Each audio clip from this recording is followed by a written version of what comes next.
Hi y'all. I'm Ms. McCormick. It's officially that time of year again. The March Madness tournament is almost here.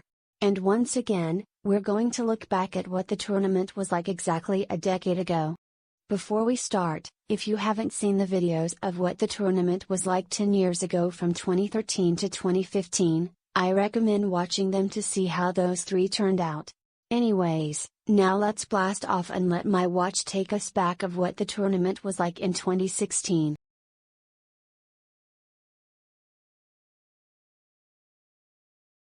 And here we are. We'll first look at the preseason rankings, which consists of who's expected to make the tournament when the season began. Here's what it looks like. These teams shown here are expected to make the tournament. But as the season progresses, the rankings change each week on how teams do during the season, meaning that only a few teams that started the season ranked will miss the tournament. Now we're going to take a look at what the bracket looks like.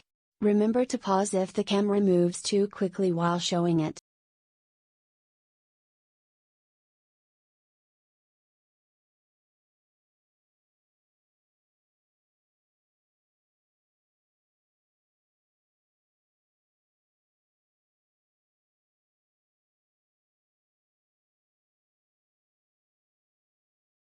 Now let's look at the teams that were ranked in the preseason poll that missed out on the tournament.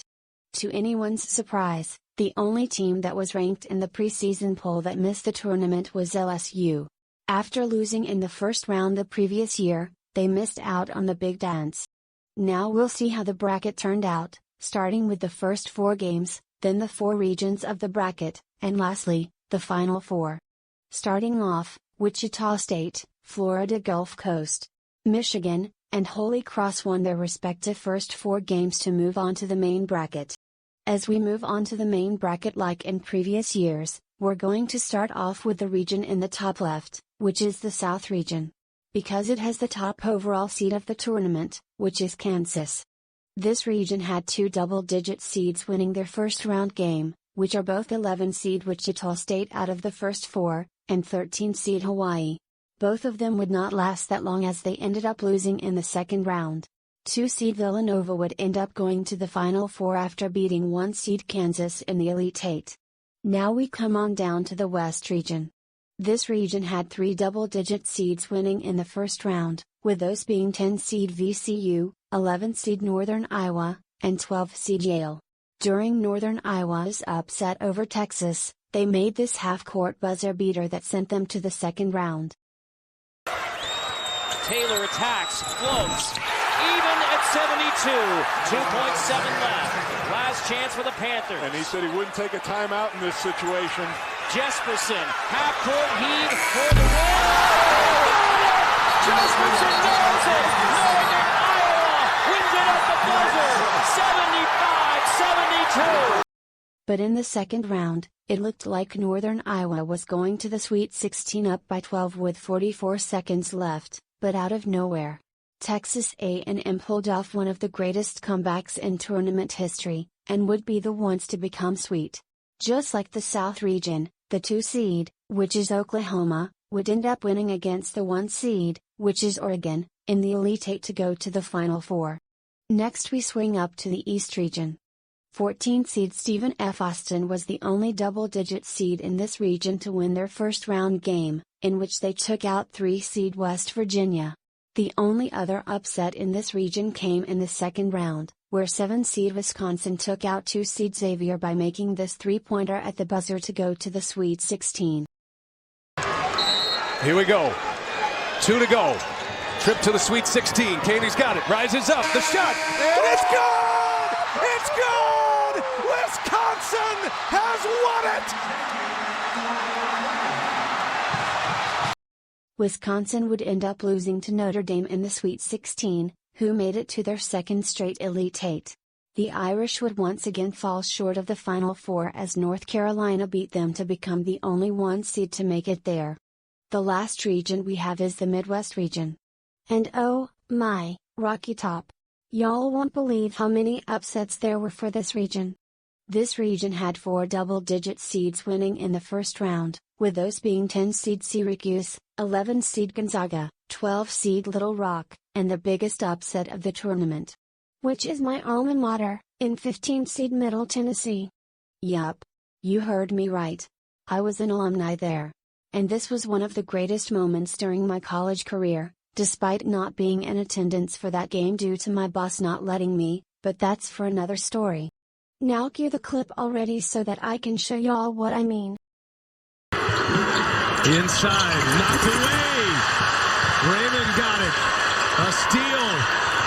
And here comes Middle Tennessee, wide to the lane, give it up. Oh, shot, throw down, and a foul.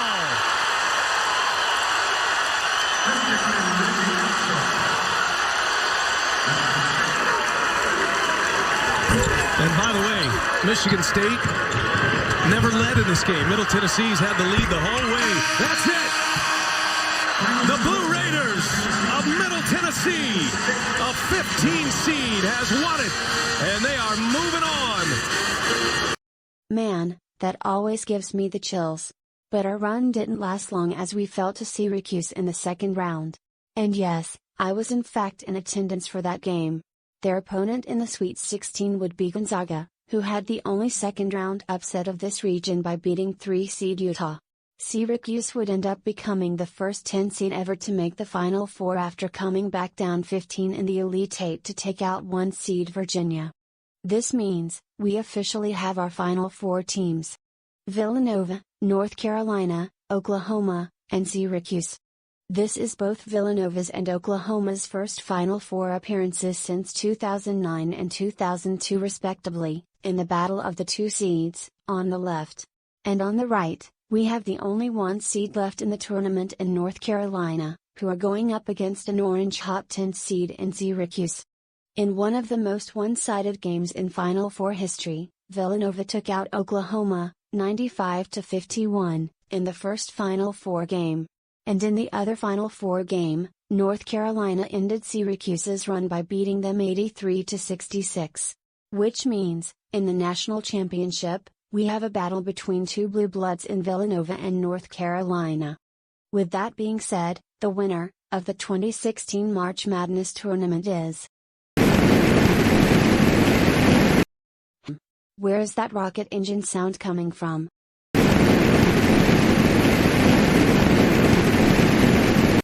So that's where it came from. The reason why that rocket flew in here, it's because the Final Four is in Houston. But Houston, we have a problem. This rocket is too small for me to get in. But no worries, we can fix this for when I tell you who won the 2016 March Madness Championship. The first half was very tight, as North Carolina would end up leading by 5 at halftime. Then in the second half, Villanova took control of the game as they were up by 10 with under 5 minutes left. Then North Carolina would come back and tie the game at 74 with 4.7 seconds left with an off-balance three. Then Villanova moved up the court, and Chris Jenkins would make the three-pointer at the buzzer that won Villanova their first title in 31 years, 77-74. Overall, this tournament had a lot of great moments. My alma mater in Middle Tennessee becoming the 8-15 seed to win in the first round, Syracuse making history as the first 10 seed to make the Final Four, and Villanova winning the national championship on a buzzer beater. And look! The rocket grew bigger, meaning that I can get in it and blast off to space. Hopefully you all learned something new from this, and I hope to see y'all later, as it's time to start the countdown. 3, 2, 1, blast off.